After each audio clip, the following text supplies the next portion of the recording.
Hey everyone, thanks to Phil, Ben, and everyone there at SPC and all of the representatives from the Pacific Islands for a very interesting and intriguing Pacific spotlight. I love the song, I love the dancing, and we got to hear about the innovations and the drive to empower villages and communities with data and the use of the national and indigenous languages.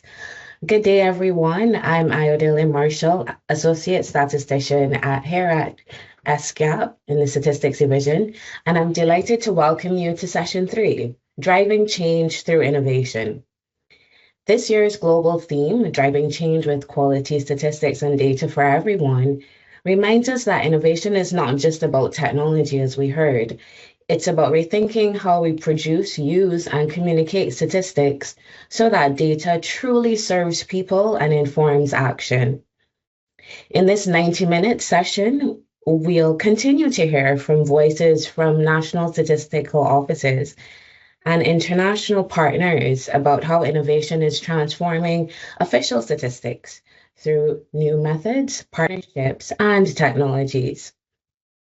We'll begin with a panel discussion, followed by a round of lightning talks from around the region, and then bring our panelists back for reflections. And you, the audience, you will get to participate through Mentimeter polls.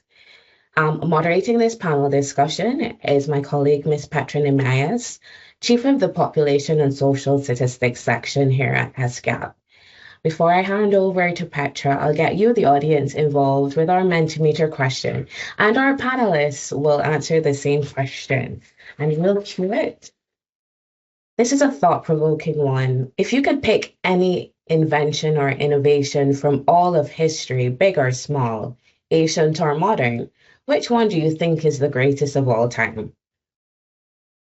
Please scan the QR code that's on your screen, and feel free to put in the chat as well what you think was the greatest invention. But it would be great to scan the Mentimeter code so that we have it reflected in a word cloud on the screen.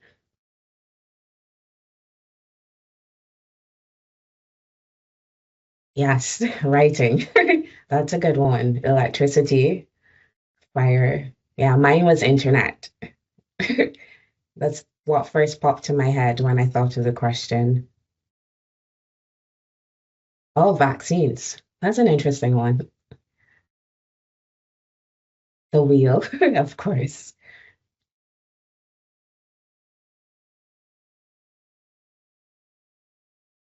As we continue to put our answers in the Mentimeter poll, I'll hand over to Petra and have her introduce our panelists and then get started with that panel discussion. And as the panelists prepare to answer this question as well. Handing over to you, Petra. Yeah, thank you so much, Ayo. So as I said, I'll be moderating this panel discussion on innovations. And we have a great panel lined up for you.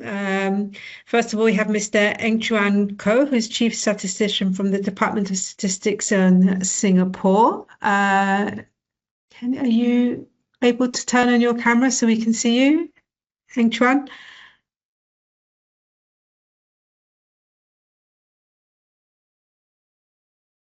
Hi everyone. Hi. Great, My thank you. video is on. Thank you. Okay, great. Now I can see it. And Ms. Wang Zhou, who's Deputy Director General of the Department of Statistical Design and Management. Hello, everyone. Hi, This is great. Wang Zhou from National, yes, Statistics of China. Great, thank you. Thank you for joining us. And then we have Shri Rohit Bhardwaj, Deputy Director General, Data Informatics and Innovation Division, Ministry of Statistics and Program Implementation, China, India. Happy to see you. And we have finally Mr. Gary Dunnett, Chief Methodologist of Statistics New Zealand. Good morning or good afternoon for you. Lovely to see you. Thank you. Okay, so to our panel, you actually have the same question as was given to the wider audience in the Mentimeter. And so which is what do you think? You have 30 seconds, so it's a very quick round. What do you think is the most inspiring innovation? I'll start from who I can see in the top left of my screen. That's to you, Eng Chuan. Oh, thank you, and good morning to everyone. I think my top invention should be paper, right all the way from the beginning. That's how we capture knowledge and transmit knowledge across generations. Thank you. Okay, great. So we have a paper. I don't know if we saw that on the Mentimeter. So this might be original innovation. And then we'll go to China. What do you think is the one of the most important innovations? Okay, in my opinion, when we are talking about this topic, the sampling design method, which is adopted in the official statistics in the early 19th century, I think maybe the most important innovation in the process of the development of human history. Great, thank you. Thank you. And then over to Rohit. Yes, am I audible? Just Yes. a quick confirmation. Yes, thank you. So first of all, greeting from India, and today is the Festival of Light in India. So happy Diwali to everyone, and good morning. I think I have two innovations. I could not make my mind. That's printing press and innovation. Printing press, and both of them have my criteria were how quickly they allowed people to collaborate and how quickly they diffused. So printing press diffused in 50 years and internet in almost 30 years. Now 5 billion people are connected in 30 years time. But being from statistics background, I guess internet won. And I think internet is the greatest innovation, which allowed people to collaborate, which allowed people to go beyond the boundary and most importantly, make the education most affordable. Great, thank you. Thank you. And then over to you, Gary. Well, I'd chosen printing press too, I'm afraid. But I suppose I'd build a slight extension on Rohit's point, is that we had paper, printing press, internet, and now we're seeing the artificial intelligence, which is really going to democratize knowledge even further. And that you can just post a query and you'll get an answer. And that's, sort of a whole lot more easier than the previous situations we've had with paper, printing press and internet. But I would certainly put the printing press as the most revolutionary for myself. Yeah, and I think the point also about the speed in which these innovations are spread is really, really important. So the printing press took a long time, and then of course now with AI, it was just, I think ChatGPT came out just 2 years ago. I can add one of my own if that's okay. I think that language and writing and being able to write things down was probably one of the key innovations. But then, of course, when you think how long that took to, the centuries to spread around the world compared to 2 years now for ChatGPT. Okay, can we see maybe just one more time the Mentimeter? Because I think we had to take it off so we could see people on the screen. And I'll just give them, the panelists, a quick chance if they want to reflect on and see if anything resonates with what the Mentimeter came up with. Is that possible?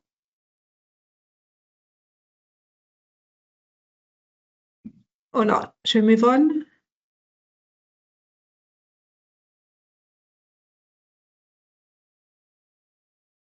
Do we still have the? Okay, let's see what people came up with, if it's the same as our panel. It's funny, isn't it? The printing press isn't there. Also, I would have thought that was quite an obvious one. The student t-test. Okay, so I'll now give thanks, Ruth. Maybe our panel, would anyone like to make any comments, or if anything resonates with what you were thinking from the question which was posed to the wider audience? Yes, please, Rohit, go ahead. Just one quick point on that. This holds an important lesson for the NSOs also, because just as the internet standardized and shared information for everyone. It's now our duty that we create a modern data system which is accessible, reusable, because that is the value of the data. Yeah, absolutely. Very good insight. I could Yeah, please. possibly add, as a methodologist, you could possibly make an argument that if you started with language and then paper and then the printing press, then the internet, and then AI, I think you'd end up with a sort of an exponential curve. And so we're not far out from the next thing, whatever that will be. So I suppose I'm just sort of pondering what is the next thing and how do we get ready for that? Yeah. Yeah, very good point. Very good point about the pace of change, which is quite scary. Anyone else? Eng Chuan or Miss Wang? Eng Chuan, please. Okay, you're okay.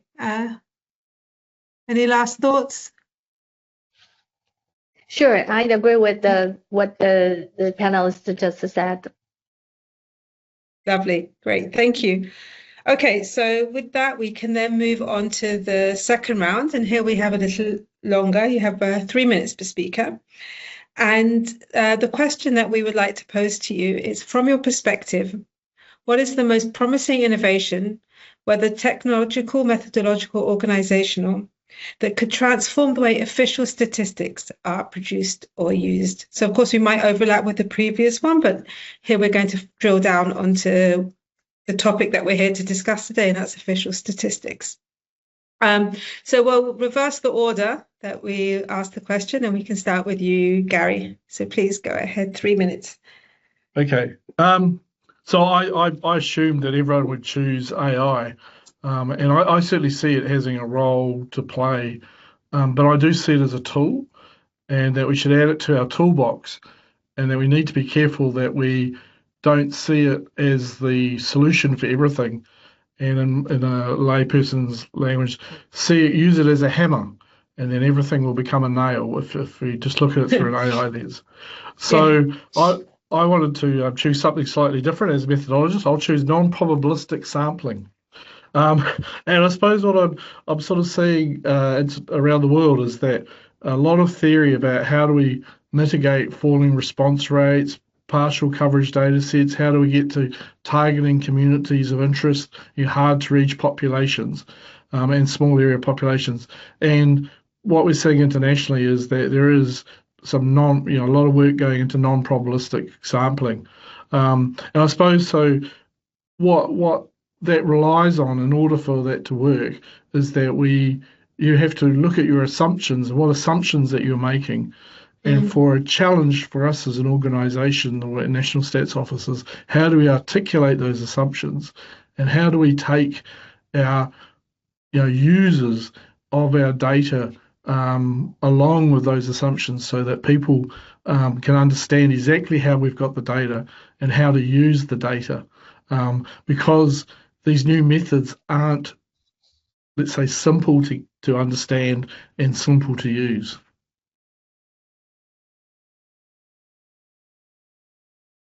Great. Thank you, Gary. Very interesting perspective. And then we'll go to Rohit. Same question to you. Thank you, Petra. So in official statistics, innovation must serve two purposes. It should improve efficiency. At the same time, it should improve trust also. Without the trust, the official statistics has no meaning. So, just building on my earlier point about internet, I'll just repeat that. The connectivity and standardization are the two important points based on which I have decided, what could be the best innovation for the statistical world nowadays. And of course, it's not AI, because for AI, it is yet to be proved how effective it is in the official statistics. Though I practice it and try to build on it, but it's still to be proved. So I'm going to talk about something which is proven. So to me, the systematic shift towards the integrated, interoperable, and trusted data system is something which I would like everyone, if the world over, should have. Right now, what's happening, and I'm not talking for the entire world, but at least I can talk about the NSO India, or maybe a few other countries which I have experience for. We are working in silos. So most of us are data rich, but we are not data wise. So what's happening that we are taking decision based on a very sample of data. Now we have a lot of data available with us. So what this innovation will do, this innovation will ensure that there is a connected system available where survey data, administrative data, and every other data, even with the privately held data, they are coming together at one point and helping people, better the humanity, give citizens the value, the power, and empower them. So what makes NDI truly, NDI is, so we are working towards that national data infrastructure. We call it NDI, but it can be any other name as well. So what NDI truly is, what makes NDI truly transformative is that it is all three, as Peter talked about. It is technological, it is methodological, and it is organizational. It's a innovation which needs all three to happen in one go. And I'll just dwell upon how it is technologically. It's very clear. It's a digital data system, so technology, of course, is there. Methodologically is very important, as Gary also said. It will just change the way we collect data. We don't have to do all the data collection. There would be certain data available. We just have to, which is coming as part of the byproduct of our administrative actions. So that data, if that data is connected or linked with our survey data, I think that changes the way we collect data. And organizationally, it's also very important. I'm a great, I really support the idea of collaboration. So it will help people collaborate. Different ministries work together, different statistical divisions work together. So the collaboration, so all three it's a innovation which covers all three: technology, it covers method, it covers organization, and of course nowadays artificial intelligence. Of course, it will help get the better AI model for us. So that is another effect of NDI, that national data infrastructure, which we are talking of. In essence, I'll say the national data infrastructure is not just another IT system. It's a new operating model for a statistical system. It should be the new operating model for a statistical system all across the country. That one that integrates technology, methodology, and institutional design to make official statistics more agile, interoperable, and most importantly, relevant and trusted. Thank you very much. Great, thank you. And I like how you both didn't just jump straight to AI, but kind of kept it as something which needs to be subsumed to other things, but not the end in and of itself. Okay, over to you, Ms. Wang, with the same question. What's the most promising innovation that could transform the way official statistics are produced or used? Okay. Today we are facing a so rapidly increased situation. We are facing many massive new data resources. We are facing the rapidly evolving information technologies. And how can the government, how can the official statistics facing this situation and make reform, make some change? Maybe we need to have play a better role in this situation. That is to say, in the past, the traditional working process in the official statistics, maybe first we collect the data and then we aggregate them, and finally we make analysis.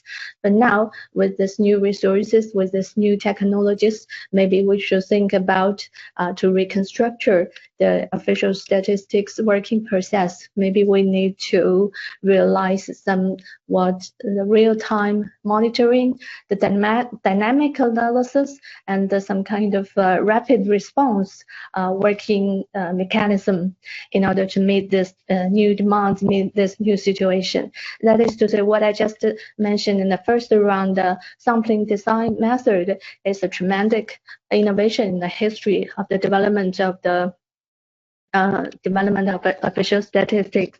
And I think today maybe we need another big innovation to have a better play of our official statistics. Thank you. Yeah, thank you very much. And that definitely resonates a lot. I think feeds in very much to the previous two speakers, where there's such fast technological changes, but we need to also reform how the systems are working to be able to keep up. And I think we're lagging behind a bit with how our organizational structures are able to keep up with the pace of technological change. And finally, over to you, Eng Chuan, for your reflections. Thank you very much. I agree with all three speakers just now.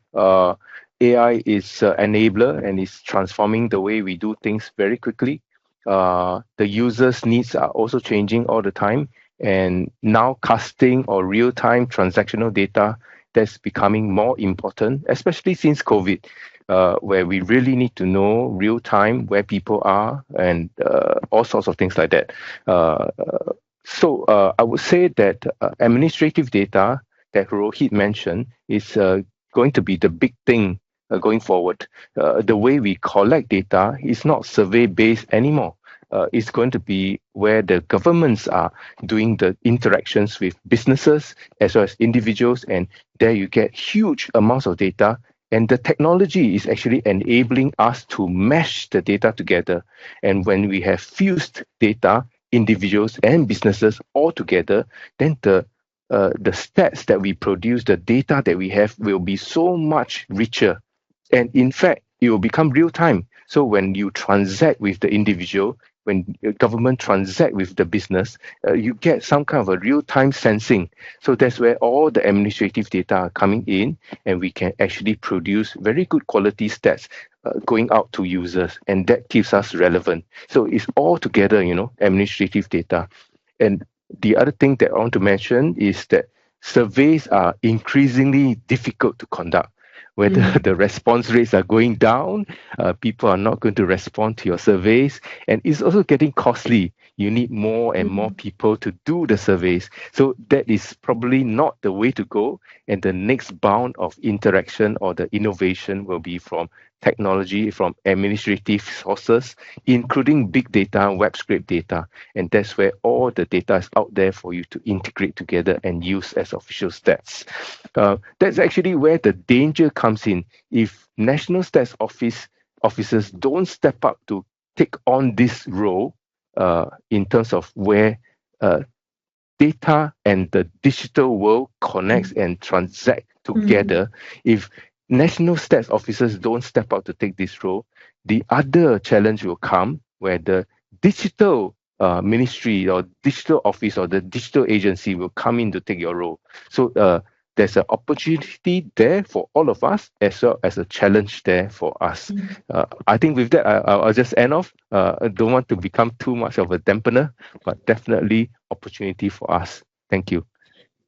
No, actually, I think your reflection is a very perfect segue to the next round of questions. I think we kind of veered a bit into some of the challenges, and our next question is around overcoming barriers and how to scale success. So perhaps we can delve in a little bit more into some of this. So the question which we're posing to the panel here is, what are the main barriers to adopting innovative approaches in official statistics? And can you share an example of how your organization has successfully overcome one of these barriers to implement a new solution? And we can start again from the beginning. And I think it's very good for you maybe to continue your thinking on this, H1. So I'll hand over to you to begin, please. We have 2 minutes each for this one. Thank you very much. I think the culture and the people will be the key challenge for myself. In our context, we need the people, the right people who are able to do AI, ML, who are able to actually web scrape data, who are actually able to fuse data to come and join us as a NSO. And these are the young ones, the young graduates who's really conversant in programming, in open source software, R, Python. It's no longer about SAS, actually. It's about the new open source software. They got to be very conversant and confident in how they do the data matching and compilation. So that's one. The second point is on the culture. The culture of the organization has to change to become much more forward-looking, as well as also to be more expansive. Because official stats may be too restrictive in terms of definition for us. So there's all the peripheral stats that people are looking at, whether is it nowcasting, real-time data, transactional data, or something that's beyond official stats. In fact, derivative stats, I would say. You have the TFR, the total fertility rate, but we need to delve into what's the cause of fertility decline, and that's where all the peripheral stats come in. There's just one example. So that's the challenge that we are trying to overcome with the people and the culture. Thank you. Okay. Great, excellent example. Thank you. And actually, as you're all speaking, I'm realizing that, you know, this issue about needing very strong skills and staff. I mean, you're all from quite strong National Statistical Offices. I imagine in some of our other countries, this is going to become much more apparent, and will be a danger of having a real divide between those who can attract people with skills and those who aren't able to do so. Okay, so over to you, Ms. Wang in China, for your thoughts on this.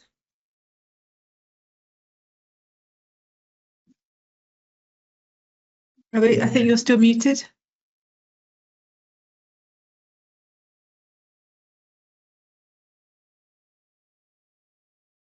Okay.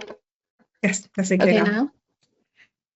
In recent years, National Bureau of Statistics of China have been working hard in the process of promote the data sharing between the government departments and also the public sectors and the private sectors. In order to share data, to make the data flow rapidly between these communities, we found the biggest barriers lies in the lack of unified statistical standards. You know, the different government departments and also the public sectors and the private sectors using the different data standards. So we're working hard in the process of making standardized these classifications, the data figures in the metadata level, etc.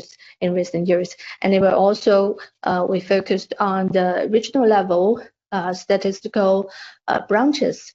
From there, we need them to find which kind of data are duplicated, collected to the respondent, and the requirement from different government departments. And when we know these situations, we can make a better management on the official statistics design and implementation in order to reduce the respondent burden and also promote the data sharing. Great, thank you. I love that you're focused on data sharing and governance, because I think that's definitely a key area which we're not keeping up in order to really exploit all the changes. So thank you for those insights. Rohit, over to you. Yeah, thank you. I'll say in statistical system, innovations fail not because of lack of ideas.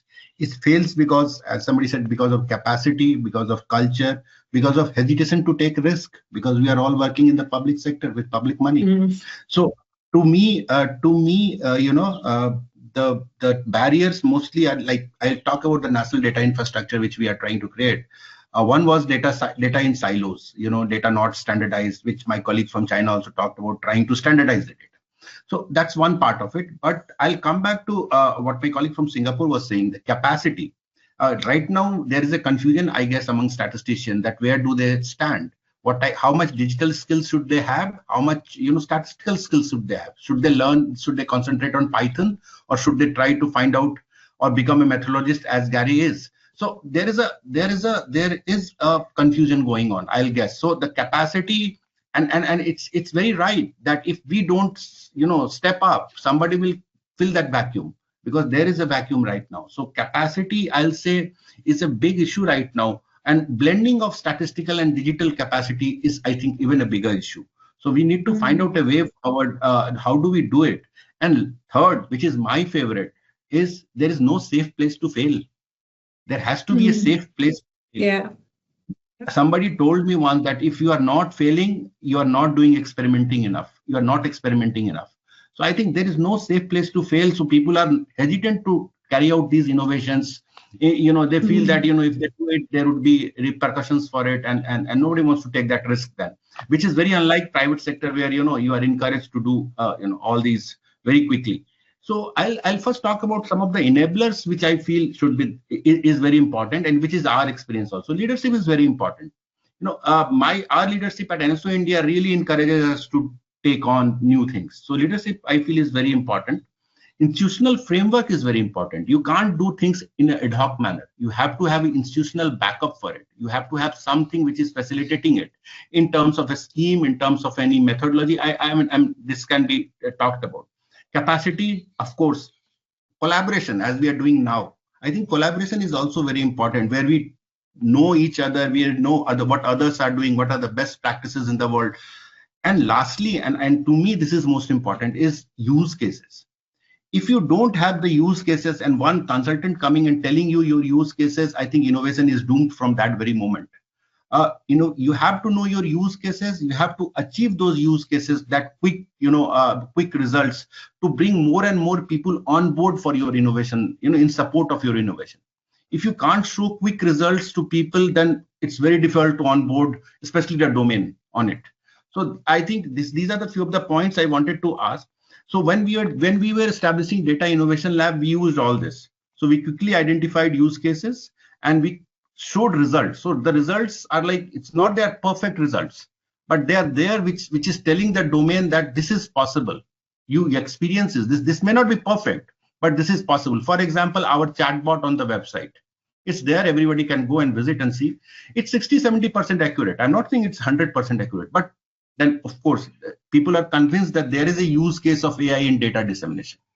Similarly, I'll say there is another point which I wanted to bring to everybody's notice is something which really is important is how do you make other people believe you?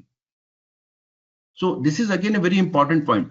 Innovators are like, right now, most innovators, I will feel there are a small group working on something, but how do we institutionalize it? So these are some of the points I really feel. So I mean, my last take would be that innovation is official statistics needs to move from concept to culture. And the culture, probably we all need to work together globally to ensure that there is a culture of innovation in our NSOs. Thank you.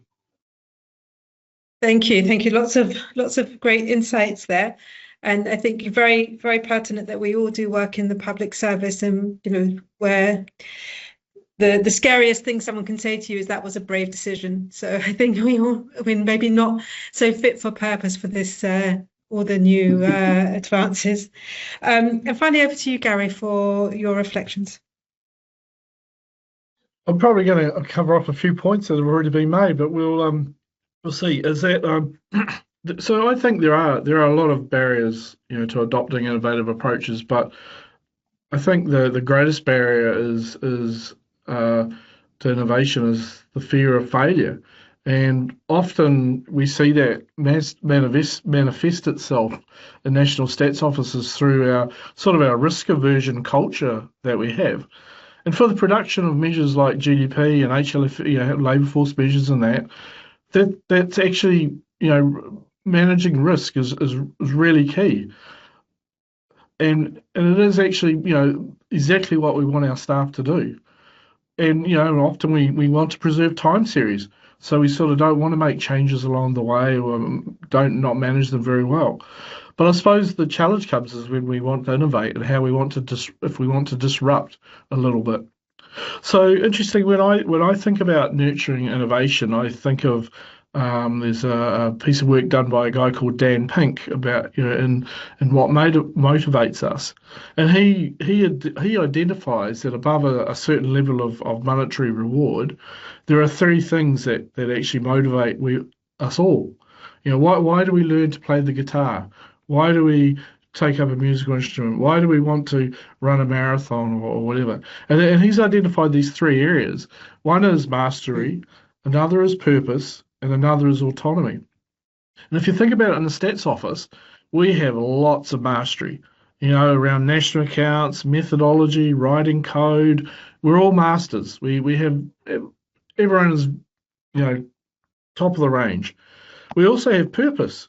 We all want to drive change with quality statistics and data for everyone. Theme of the day, making sure our data is used and fit for purpose, that evidence-based policy. So we have a really good clarity around our purpose. But I think where we fail in national stats offices is that we struggle to give autonomy, to our staff. And often as management, we actively close that down, through we think, oh, we're going to lose control, or they're going to run amok, or we're not spending the public purse well. And I think if we really want to innovate, we need to be a lot more successful in enabling autonomy of our staff. Now, and that can be really simple. And one way that I've done it is holding an innovation day, where it takes a little bit to set it up, and you set some barriers and what have you. And we've seen some failures. But I've also seen lots of outcomes of new products, staff. They've actually spent time learning new programming, Python or whatever it is. They've actually remodeled some of our business processes, and it's actually been really motivating for them to stay engaged well past our innovation day.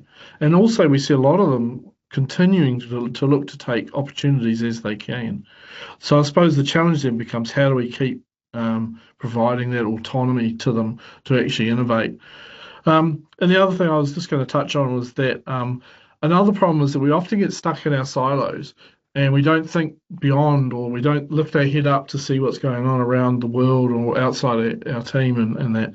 And one thing that we've done inside my area, the methods area inside Statistics New Zealand, is that every week we have a forum where we put up a problem from the business, and identify it. And we got plenty of problems, so every week we have this session, and the idea is that all the methodology staff can actually put forward their suggestions about how to approach the problem. So I get the the data scientists putting in the data science approaches. We get the Bayesians putting in the Bayesian approach, and we get the frequentists, and we get all sorts of different methods. But the idea is, at the end of it, we can actually choose one or two approaches that actually might solve the problem. But what that enables is that all of our staff feel that they're brought into the challenge, and also that everyone gets an opportunity. It's also a great learning environment. And it's also, gives me confidence that we've picked the best solution. They haven't just approached the solution through the way of just a typical siloed approach. So those are a couple of ways that I've sort of approached the problems that we have. Thanks, Gary. I love that you've also got very practical solutions, like with your Innovation Day and this kind of hive mind approach to problem solving, which really does, I think, addresses what Rohit was saying about giving people some safe spaces to innovate. Great. So the panel will have some time. You can reflect on some of what we've discussed, and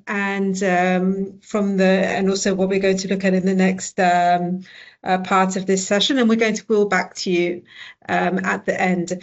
But now I'll hand it back over to Ayo, who's going to manage the lightning talks part of this session. So Ayo, over to you.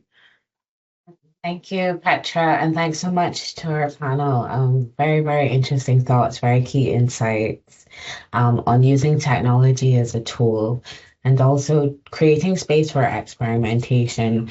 The next part of our session showcases practical innovations from Asia and the Pacific. They're meant to be short, dynamic lightning talks that highlight creative ways of modernizing the work that we do.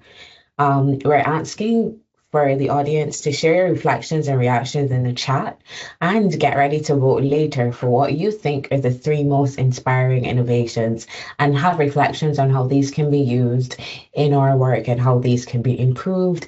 And in the spirit of experimentation, what would need to be improved, thinking about the contingencies in that way. We hand over to our colleague, Mr. Harry Luck, from Hong Kong, China, and he will do a presentation on AI in merchandise trade statistics. Are you there, Harry, and are you ready to present? Yes. Can you hear me, Ayo? Sure, thank you. Okay. And then before you start, I'll just announce the next 2 presentations, and that's Mongolia, Integrated Government Database Development and Management. And then we have our colleague joining from Pakistan, Data Innovation in Pakistan's NSO. So just cue these up and be ready to present. Thank you. Thank you. So let me share my screen. So can you see my screen? Yeah, we can see the screen. Okay. Oh, so hi everyone. Happy World Stat Day. Today is my pleasure to represent my department. I'm from Census and Statistics Department of Hong Kong, China. It's my pleasure to represent my department to share how we are using AI to improve our merchandise trade statistics. So in Hong Kong, we compile trade statistics mainly using information from trade declarations. These declarations contain details of the commodities, such as the product description in free text format, trade value, quantity, origin and destination, and a self-reported harmonized system commodity code. As Hong Kong is a well-known entry port, the trade volume is enormous. We process around 70,000 trade declarations daily, or 18 million annually. And to ensure the quality of the trade statistics, validating this flood of data is a major challenge, and two types of errors are sometimes observed. First, misreported commodity code, where the code reported by traders does not match with the product. Second, abnormal unit value, where the declared unit value is unreasonably high or low. So our latest solution to these errors was AI. Since 2018, we have been exploring the use of AI models for analyzing unstructured textual data and developed two AI models based on deep learning algorithms for abnormality detection in commodity code and also the unit value. So our first model, the commodity code model, will analyze the textual product description and other information from the declarations to predict the correct commodity code. If the top suggestion has a prediction probability over 70%, we then compare it against the trader's reported commodity code, and any mismatch will be flagged for correction. Once the commodity code is confirmed, our second model, the unit value model, will verify the declared unit value. It will predict a reasonable price range for the goods based on millions of trade declarations in the past. If the declared unit value falls outside this range, it will also be flagged for correction. So the benefits of implementing these two AI models are transformative. We have successfully reduced manual effort in validating trade declarations by over 40% and achieved superior error detection compared to the manual checking. Of course, there are ongoing efforts to further enhance the use of the models. First, we must continually update the models to keep them robust. Second, we have to adapt our work process to incorporate these models into operations. But in sum, AI has proven to be a powerful tool, transforming the way we compile Hong Kong's vital trade statistics with high quality and efficiency. And I believe it's the end of my sharing. Thank you. Thank you so much, Mr. Look, for sticking to time. And we'll hand over to Mr. Arinbold Shagdar from Mongolia. Good morning, all. Happy World Statistics Day. So, let me share my screen.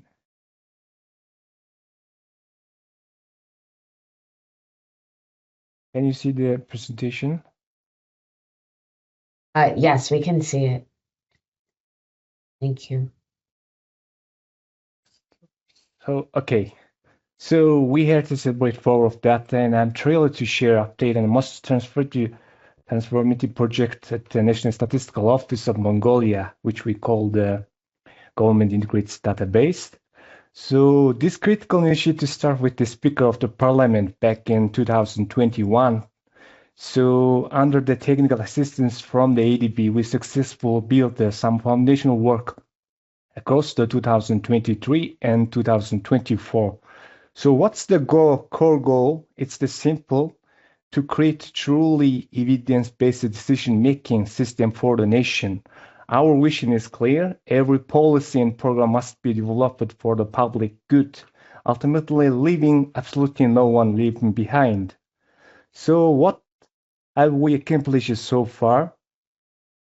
So there is we have the two foundational assets in our office. which we call the Population and Household Registration System, and the Statistical Business Register. Inspired by pioneers like New Zealand statistics, we knew we needed to expand and enrich this core individual and organizational database.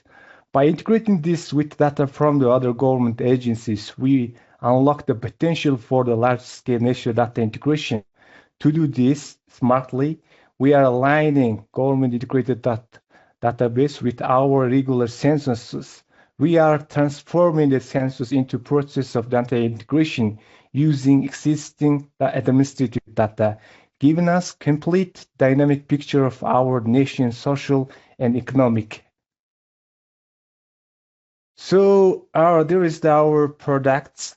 This the project or this initiative has given us two essential products.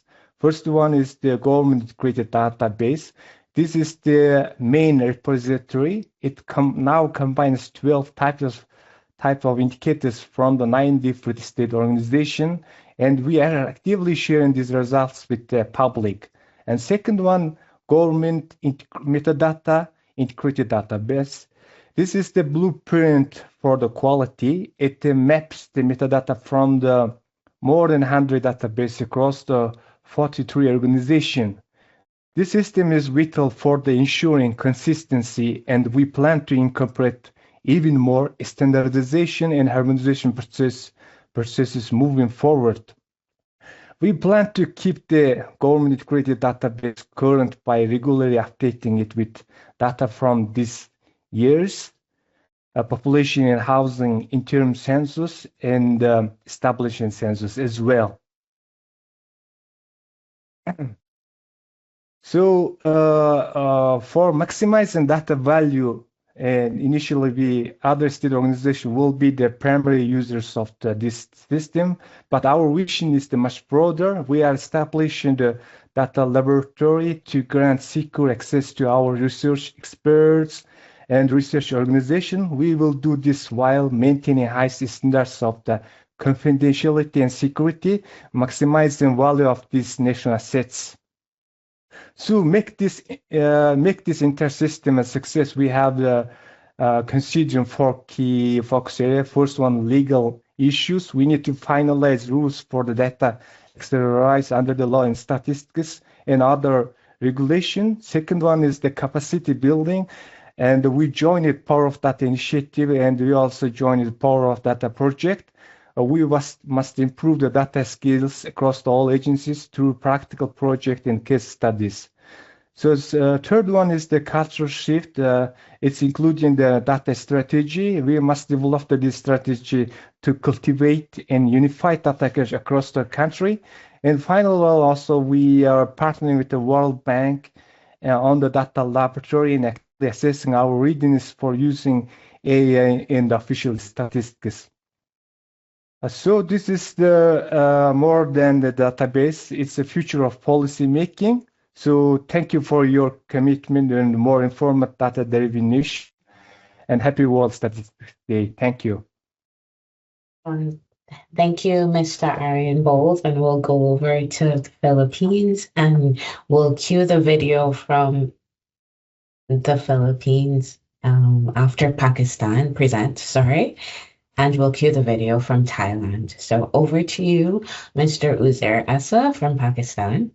Hello, greetings to all. This is Uzair Issa, Statistical Officer of the National Statistical Organization of the Pakistan Bureau of Statistics. Today, I standing here, I feel deeply gratitude. I came from a small village where the opportunities were limited. So, by the grace of Almighty, my hard work and the dedication, really, I feel proud to represent my country, Pakistan, in the international level webinar of the World Statistics Day of the United Nations. Here, I discuss how Pakistan moved to the digital transformation. So, let's move to the slide.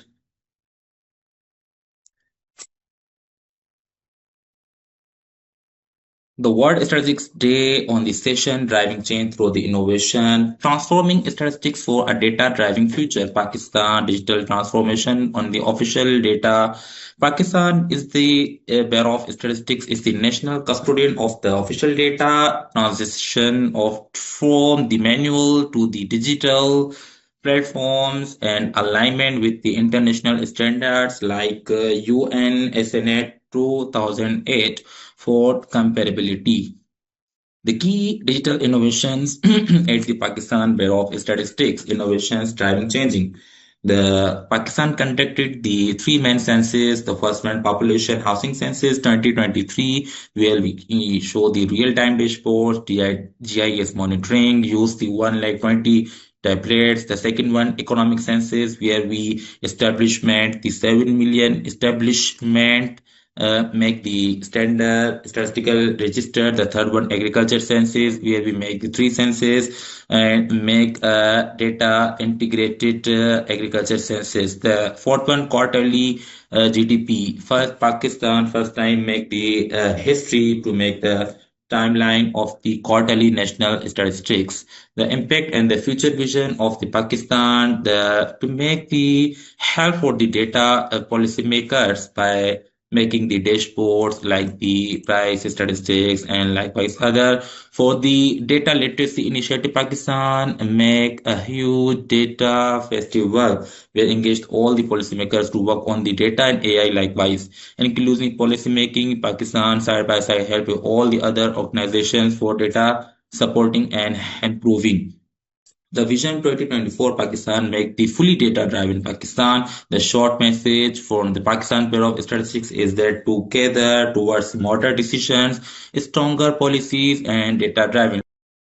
Thank you so much for cueing that video. As you can imagine, this took a lot of coordination. So luckily we've had representatives send in their videos that we can play them because it's not been convenient for everyone to join live. And some countries are having their own National World Statistics Day celebration. So we're grateful to those who sent in their videos. With that said, we'll go on to another video, this time coming from Thailand. Mr. Kun Ekapong Rimcharon. He is going to present in the video on Government Data Catalog for Digital Era Governance. Good morning, distinguished colleagues and esteemed representatives. It is my great honor as the Director General of National Statistical Office of Thailand to join you today in celebrating World Statistics Day under the theme Driving Change with Quality Statistics and Data for Everyone. The National Statistical Office of Thailand has developed the Government Data Catalog as a central mechanism to systematically compile critical data sets for government agencies. This system ensures that public sector data are well governed, accessible, and available in machine-readable formats, and strengthening standardization across government. By overcoming fragmented, silo-based approaches, the Government Data Catalog enables effective data integration and sharing across agencies, supporting evidence-based policymaking, promoting transparency, and fostering innovation. It provides reliable data to address national priorities in economic, social, and environmental development, guided by internationally recognized principles of data governance. To strengthen this formation, we implemented the Data Integration Project 2024, introducing an automated data pipeline fully aligned with the SDMX standard. This initiative transformed manual, fragmented process into a comprehensive end-to-end automated workflow. government data catalog serves as both a central metadata registry and governance mechanism, ensuring all data sets are standardized, machine readable, and interoperable. We integrate modern technologies, including robotic process automation or RPA, for automated collection, Dexter for workflow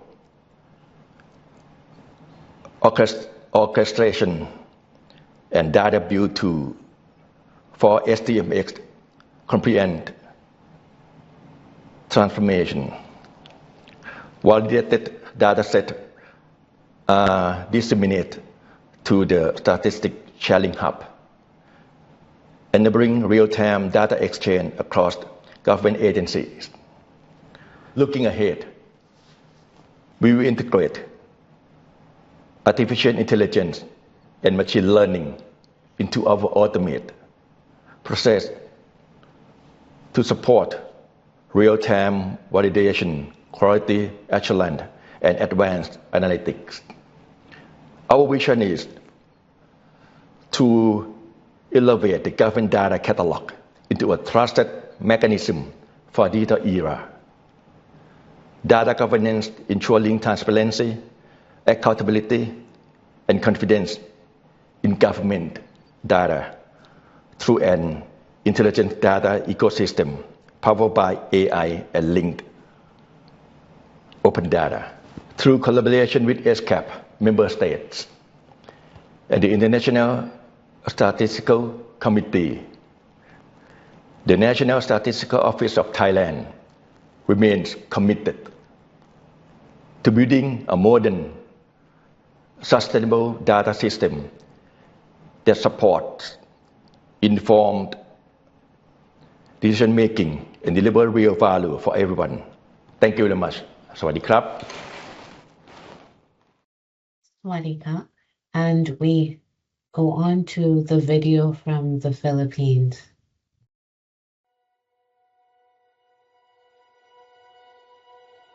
Being here today reminds me why this work matters. It's not just about data, systems, or policies. It's about people. This is not just another event, but a milestone in mainstreaming local data into national conversations. The community-based monitoring system empowers us to recognize the everyday challenges, unmet needs, and untapped potential that too often remain hidden within our communities. By making the invisible visible, the community-based monitoring system enables us to design and implement programs and policies that genuinely address the issues that matter most. CBMS will inform our new normal in PSWD. All our programs will align. All our programs will calibrate and adjust our targets based on the CBMS data we are receiving from PSA. Because CBMS can be used for DSWD for us to be guided on how we embark on digital transformation. Ang trabaho ng LGU, where to focus on, doon gamit ang CBMS, kung saan barangay may problema malaki, who among your people is capable of doing it, how you're going to do it, ibigay po natin sa lokal yan. Sa mga susunod na taon, ang Philippine Statistics Authority ay maglalabas ng income base from the Family Income and Expenditure Survey at yung ating multi-dimensional poverty index. We have 17 indicators galing naman sa community-based monitoring system. With CBMS, we move from vague assumptions to clear evidence. Instead of saying maraming mahirap, we know exactly how many households are poor, where they are located, what services they lack, and what risks they face. With CBMS, we can never go wrong. When our leaders would tell that this is the direction we are to take because CBMS data is telling us to go there, everybody shares with the vision, not only of the leaders, but because they feel they are part of it, only because CBMS did it for us. Sama-sama tayong mag-happy, ng kinabukasang makatarungan, matatag at higit sa lahat, pinalalakas ng datos at pagkakaisa. Every data set must lead to informed policies. Every indicator must translate into responsive programs. Every vulnerable Filipino made visible through our statistics must be reached by government action. Because when everyone is included, everyone wins.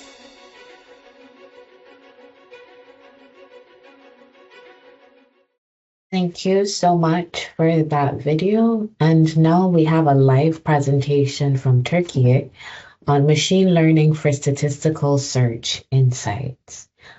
Is Mr. Ahmet online? Please prepare to present. Hey, good morning, everyone. I'm Akın. I'm contributor on the behalf of Turkstat.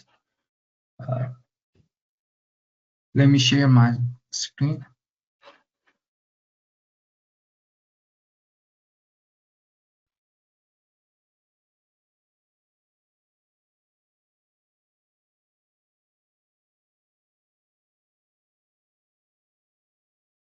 Do you see my screen?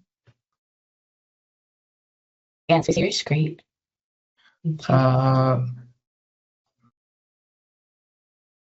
Yes, my topic is classification of Turkstat search insight with the machine learning. My presentations consist of 5 main parts. We will look at project needs, why we did this project. Next, tools, data process, analytic insights, and recommendations. So, why did we need this project?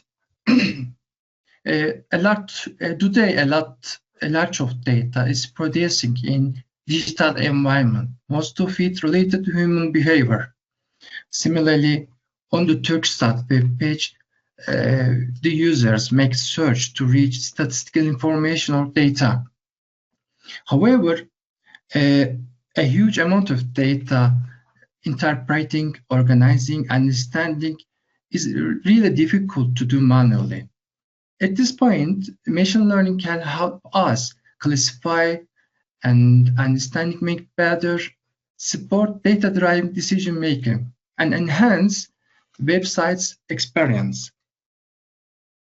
In this short video, we see a user trying to access data via the shortest route instead of trying through the databases.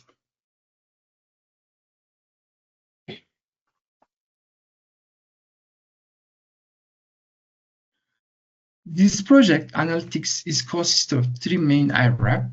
This first part, data manipulation and model training, were done in Python, followed by data storage and custom queries in PostSQL database, and visualizations of results was done using SASVIA.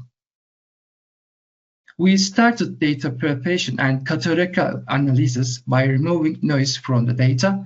Then we transferred the data into format that machine can understand. Finally, we trained our model with the test data and made prediction. National Statistical Office are using machine learning 3 main areas: coding data, make it international comparable, performing data quality editing on the large huge data sets, fix errors, and using image processing to make prediction without needing traditional survey data. You are looking at trained data, which is classified by experts according to the statistical topics. Our model will be learned. So terms, classifications. The next, this is the test data. Our model uses this data to predict statistical topics for each search: IP addresses, request, and time. You see, we test several models. The best performing model was logistic regression in 89 accuracy rate. The model prediction, as you see, the model correctly assigned the search term VESTA to environment statistical topic category. the most 30 searched words you see. Now let's move on to look at what the data actually tell us. This is the word close, the most frequently searched terms with the bigger. Population is the most frequent term. Inflation, then exports, other than exports. The next slides, the top 10 most searched topics. Inflation is the first one. Population, foreign trade, labor force, blah, blah, blah. You see the most searched topics by the time. To be honest, we analyze it when the user are searching for what. During the morning, the business, our economic statistics are very high, but social statistic peaks after working hours. When we look at the overall ratio, social statistics such as labor, divorce, suicides are searched more frequently than economic statistics like industry, agricultural income. In terms of country ranking, US followed the Turkey, then we see the Germany and Australia. It means the foreign users access the Turkish statistical web page mainly for economic insights. This is the excuse final me, chart. Mr. Ahmed. Could you wrap up, please?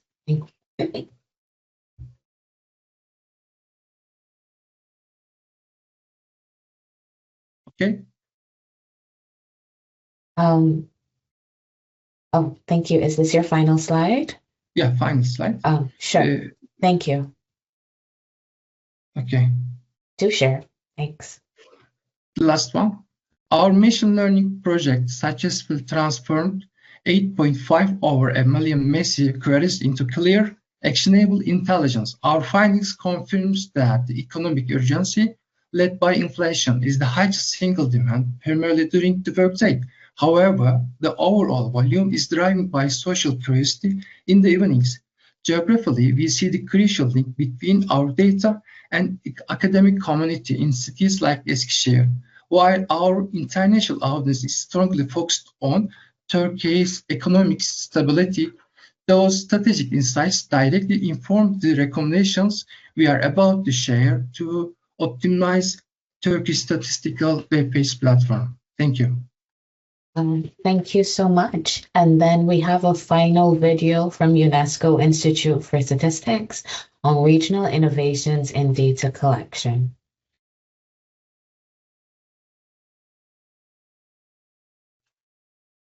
On World Statistics Day, we celebrate the transformative power of quality data.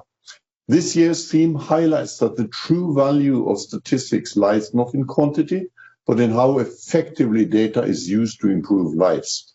Accessible, understandable, and actionable data empowers policymakers, educators, communities, and citizens to make informed decisions that support sustainable development. As the custodian agency for SDG 4, the UNESCO Institute for Statistics plays a vital role in advancing the global education agenda. UIS helps countries strengthen education data systems, develop methodologies, and monitor progress towards global and national benchmarks, ensuring policies are evidence-based and aligned with international standards. Demystifying data is key to building transparent and inclusive education systems. Let me share some examples of our impact in Asia. The LASER tool used to assess education data ecosystems has significantly improved administrative data systems in Sri Lanka, Lao PDR, Timor-Leste, and Bangladesh. Similarly, ESCAP has helped Bangladesh shape a comprehensive national teacher policy by standardizing teacher training programs. The AMPLE initiative has united governments, development partners, and education stakeholders to measure learning outcomes in reading and math. In 2025, Cambodia piloted the AMPLE, a tool in Khmer, the first local language implementation in Asia Pacific, to measure minimum competency levels for SDG 4.1.1 indicators. In collaboration with the Global Education Monitoring Report, UIS introduced the Bayesian cohort model to project out-of-school children and now allows countries like India, the world's most populous country, to use national population projections for UIS indicators. Yet, innovation education data remains uneven. While Malaysia, Indonesia, and Thailand have adopted AI-powered EMIS platforms, others in South Asia are still early in the digital transformation.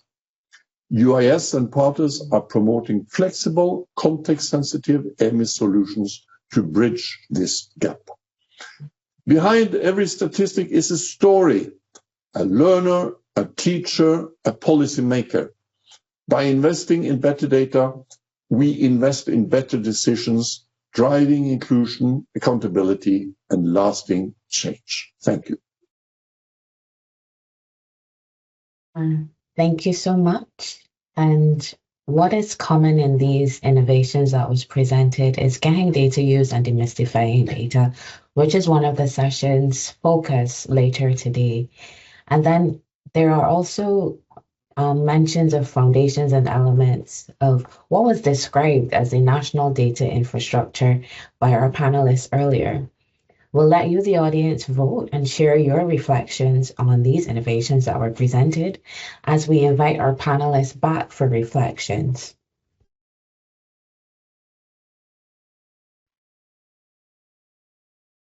Over to you, Petra, and our panelists, as we share the Mentimeter slide online to vote for the innovations. Okay, so thank you so much, Ayo. So welcome back to our panelists. So now we're going to have the audience voting on the Mentimeter, and we can look at that. I think we'll give the audience some time to vote while you're speaking, then we can look at the results. But the question to you is, having heard these different innovations in these lightning talks, is there one that you think you would like to try out in your country, and any steps you might take towards trying this out? If there are none, perhaps tell us why you think none of them would be relevant, but I hope there will be one that you think might be applicable to your country. So I'm going to go this time by how, again, people appear on my screen, and Rohit, you're first on my screen, so we can start with you. Okay, sure. I guess relevance-wise, all of them had some relevance. It's not about some innovation which have been shown are not relevant. But if you ask me, I'll just again extend my earlier thought over the NDI, the National Data Infrastructure, and the work proposed by, I guess, Mongolia here is something which can be a game changer. And I guess we all need to work on that directions. It's a general purpose thing. Linked data available to everyone. So a combination of maybe I think Thailand, which showed us the data, government data catalog, and Mongolia, which showed how the data could be linked.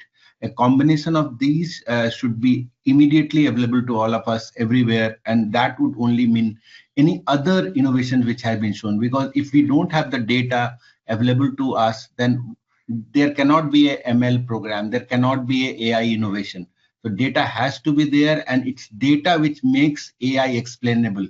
And being statistician, we would like explanation to be there for every action of ours. So I guess data, the innovation proposed by a combination of innovation proposed by, I think it was Mongolia and Thailand, it could be something which is worth following. Lovely, thank you. And then we can go to Engchuan. Yeah, thank you very much. I agree, Rohit. I think Mongolia's integrated databases is a very, very good thing to do, as well as a data catalog which sits on top of it. So it tells the world out there or your government what data is available. And then underpinning that, I think I'm quite impressed with Turkey as well as Hong Kong, where they use AI, ML to try to capture the data, administrative data, large data sets, much more efficiently, code them better, And actually, that's where all the efficiency gains will be happening. You have the databases, you have the catalog, and then you have AI ML helping you to get the data out as fast and as accurate as possible and at scale. Thank you. Thank you, Eng Chuan. And then over to you, Gary. I thought all the lightning talks showed a really important and great innovation across the countries. One thing I think about is and I always try to think about where to next for the stats officers and that. I think in order for us to innovate and be leading in our national statistical systems, a key skill that we have is around data management and data governance. And how do we apply that to a national data system? And I think Eng Kong, others, always talk about how we should be part of that system and how we should work with the chief data officers of our countries and what have you. And I think that's kind of really important. And so I'm the examples that we've seen from Thailand and Mongolia take us some way towards that. And I suppose it sort of comes down to data first, AI second. And if we don't have good data quality, good data governance, the results that come back from AI aren't going to be good. And so for us to make sure that our data is used, we've got to put it in a way that is consumable by AI tools and what have you.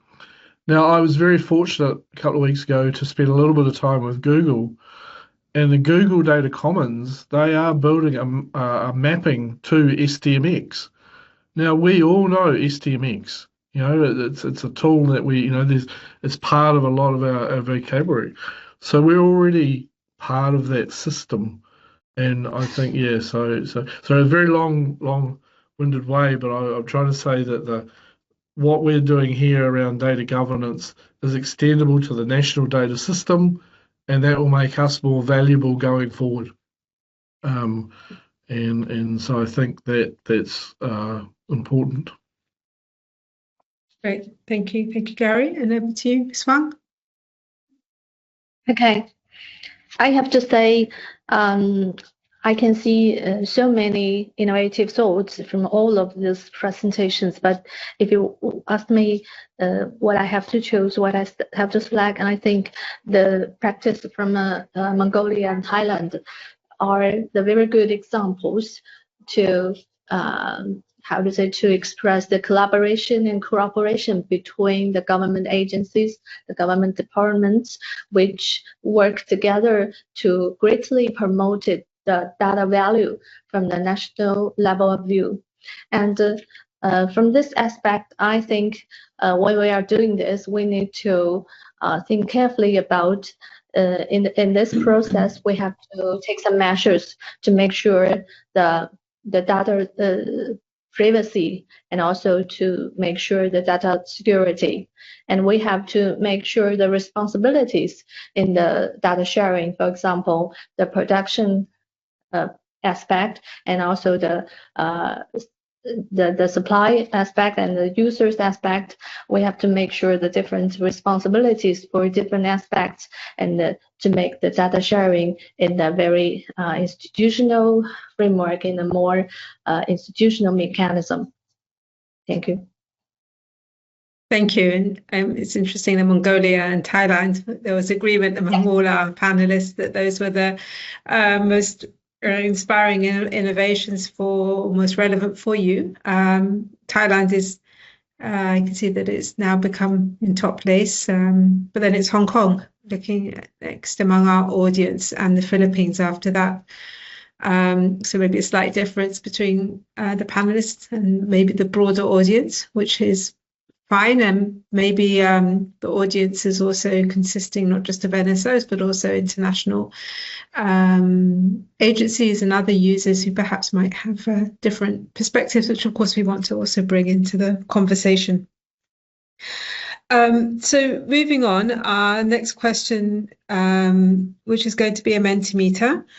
And I think we'll do it in the same way. We'll go to the panel. In the meantime, we'll allow people some time to answer the Mentimeter so we don't waste time having to wait for everyone to think about their answers and log into the Mentimeter.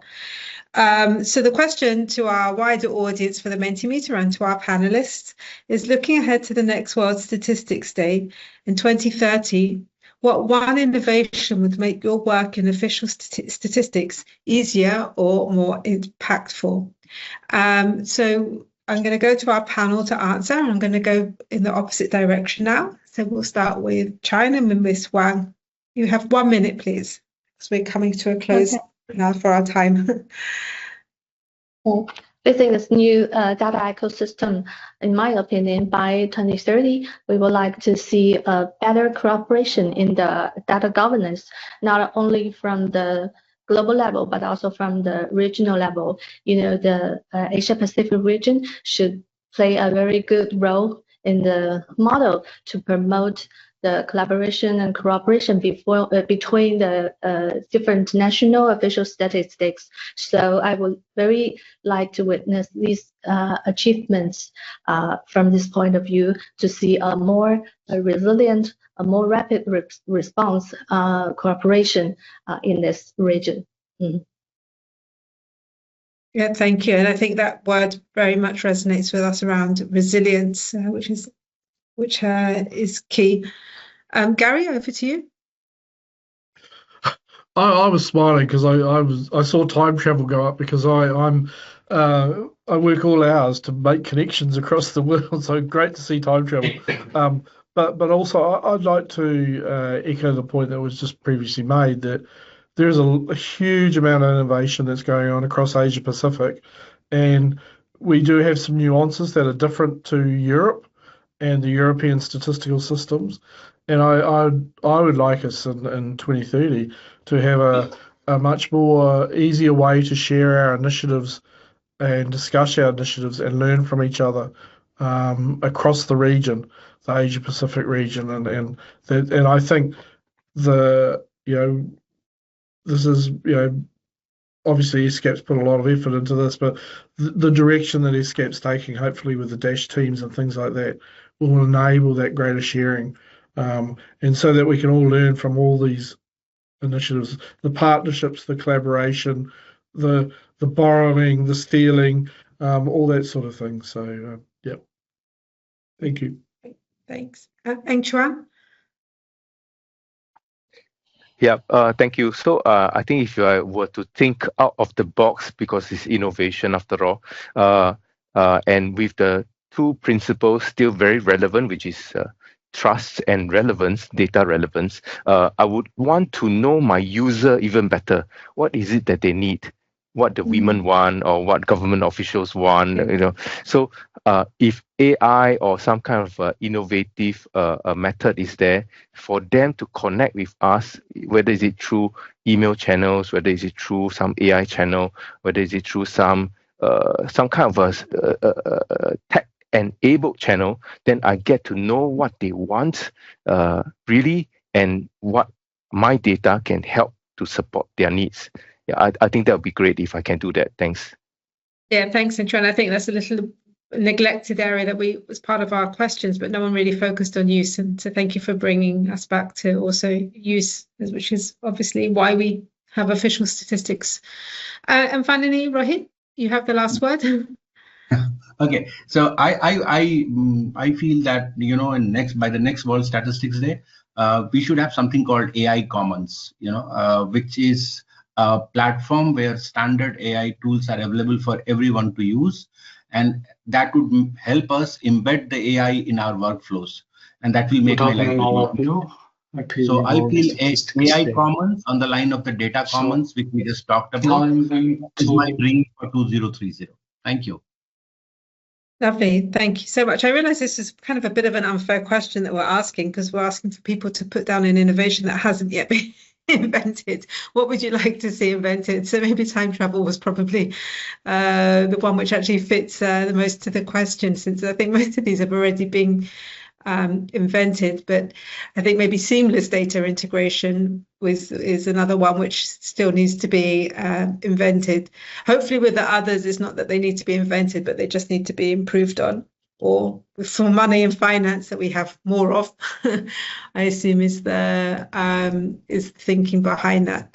But yes, data sharing is obviously in our word cloud. We can see how this is like front and center. And as we've discussed, this data sharing really needs to keep up with the innovations in technology. Maybe it's not so much an innovation in and of itself, but it's definitely something which needs to be there to support innovation and being able to really leverage the changes. Of course, AI, which again, I think our panelists have all brought together as being something which is something which has to be used and as a means to an end and as a tool rather than, as Gary said, rather than a hammer, so that everything is a nail, which I really like that analogy. Partnerships, again, all these like very human and cultural, as Engchuan says, aspects of our systems are really what we need to look at changing to make sure that we can really keep up with all the technological innovations. Okay, we actually ran out of time, so I think just to close, I'd like to thank all our speakers, our excellent panelists, and of course the Lightning Talk presenters for such an inspiring and dynamic session. And then to everyone who joined in and contributed so actively through the chat and the polls. I think over the last 90 minutes, we've seen how innovation is really transforming official statistics, from whether it's AI-driven tools or integrated data systems, and then creative partnerships and new ways of communicating and also using data. A few common threads which I saw from this is the importance of collaboration.